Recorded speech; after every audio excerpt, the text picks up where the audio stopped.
La démarche créative est en général le problème numéro 1 des peintres.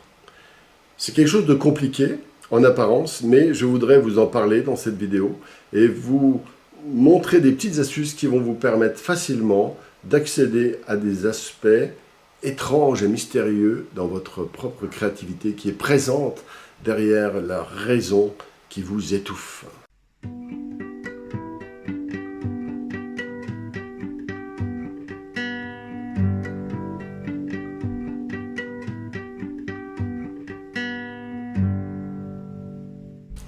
Alors qu'est-ce que c'est la créativité? Eh bien c'est l'état le plus naturel de l'être humain. Sans la créativité, nous ne pouvons pas vivre, nous ne pouvons pas être heureux. Et en général, comme Maître Jourdain fait de la prose sans le savoir, nous sommes créatifs sans le savoir. Alors je voudrais vous donner toutes les astuces que j'utilise personnellement. Il y en a bien d'autres sans doute, il faut toujours s'amuser, mais à en trouver des astuces créatives. Mais en fait, qu'est-ce qui permet d'être créatif? Alors premièrement, je me suis rendu compte de plusieurs choses. C'est que la plupart du temps, nous sommes dans une espèce de brouhaha mental. Ça tourne sans arrêt, en boucle. Voilà, le hamster qui tourne en boucle. Et à cause de ça, la créativité ne peut pas s'enclencher. Alors, comment faire pour arrêter ce hamster qui court dans la roue circulaire? Eh bien, tout simplement, il faut créer un contexte détendu, calme et agréable. Par exemple, vous vous asseyez dans un endroit frais, ni trop chaud ni trop froid, agréable, joli, etc. Pas de bruit, pas de perturbation, pas de téléphone, etc. Vous mettez dans une attitude de détente. Rien que ça, c'est déjà un atout important.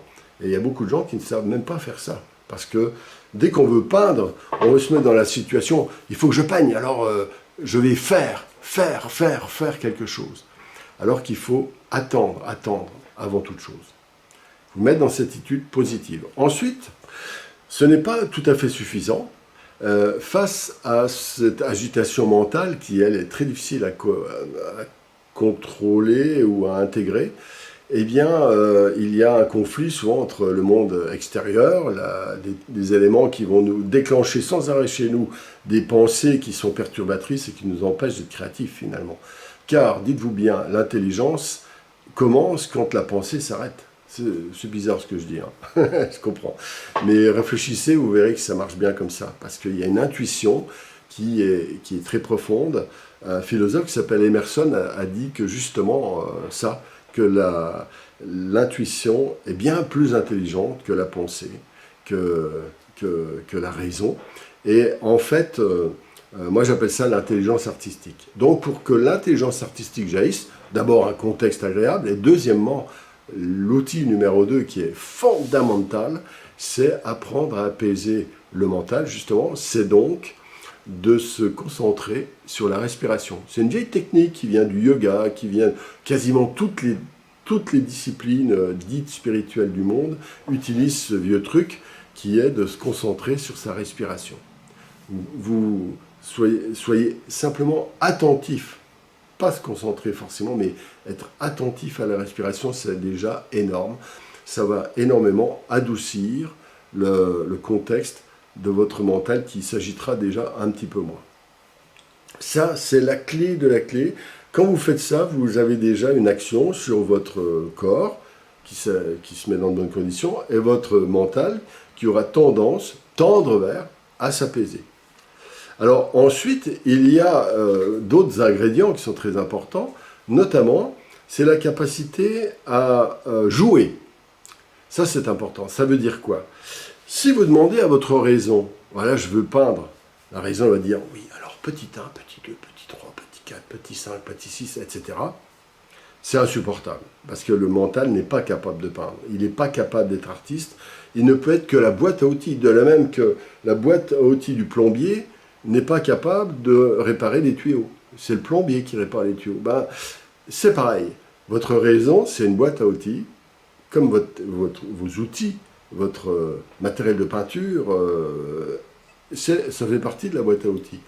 Mais le peintre en vous-même, c'est autre chose, c'est lié à votre intelligence artistique, et il faut la convoquer. Or, on ne peut la convoquer qu'en jouant avec. Parce que votre intelligence artistique aime jouer. Elle aime surfer, planer.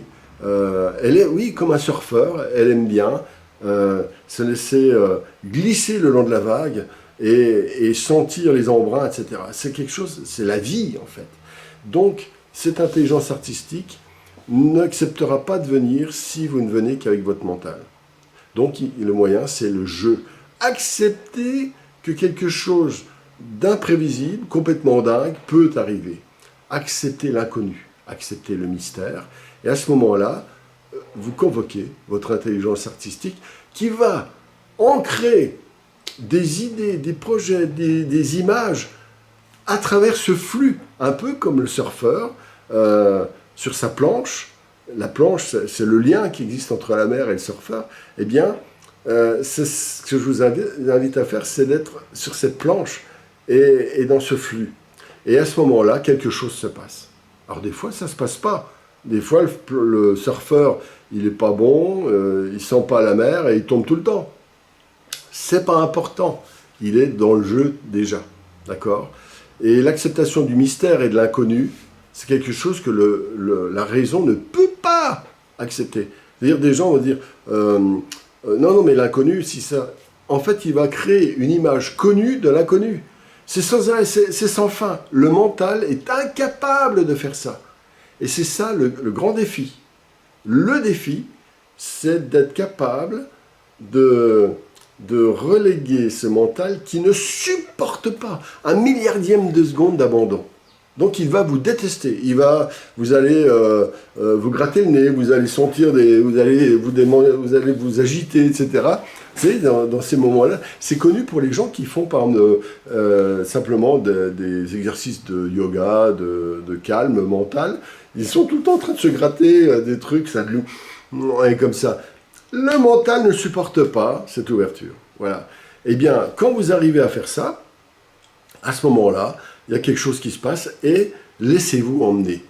Alors bien sûr, si le contexte, vous avez rassemblé du matériel, vous avez rassemblé un carnet de croquis, vous avez rassemblé tout ce qu'il faut, à ce moment-là, vous allez pouvoir faire ce que j'appelle la carte postale, c'est l'étape d'après.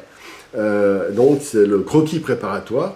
Il va naître quelques idées, un mot, une phrase, une ligne, un élément déclencheur, vous le mettez sur votre papier et de là, progressivement, vous allez incarner votre dessin. Voilà. Et j'ai expliqué rapidement, je l'ai fait aussi pour la formation, justement, où j'ai fait ce tableau-là. J'ai fait une explication à ce sujet. Je me dis, il faut que j'en fasse une vidéo YouTube. Et je pense que ça peut vous intéresser. Voilà. Alors maintenant, n'oubliez pas, vous pouvez lever le pouce bleu si la vidéo vous a apporté quelque chose. Ça m'est utile pour, voilà, si on est dans le monde, n'est-ce pas ? Et ça me serait bien utile pour ma chaîne YouTube. Vous pouvez commenter, vous pouvez vous abonner surtout, abonnez-vous, voilà. Et puis, je vous attends, vous regardez en dessous, il y a plein de propositions qui peuvent vous être utiles, peut-être. Eh bien, je vous souhaite une bonne créativité, de vous laisser aller à votre intelligence artistique, et surtout, amusez-vous bien, parce qu'on ne peut être vraiment sérieux que si on s'amuse bien.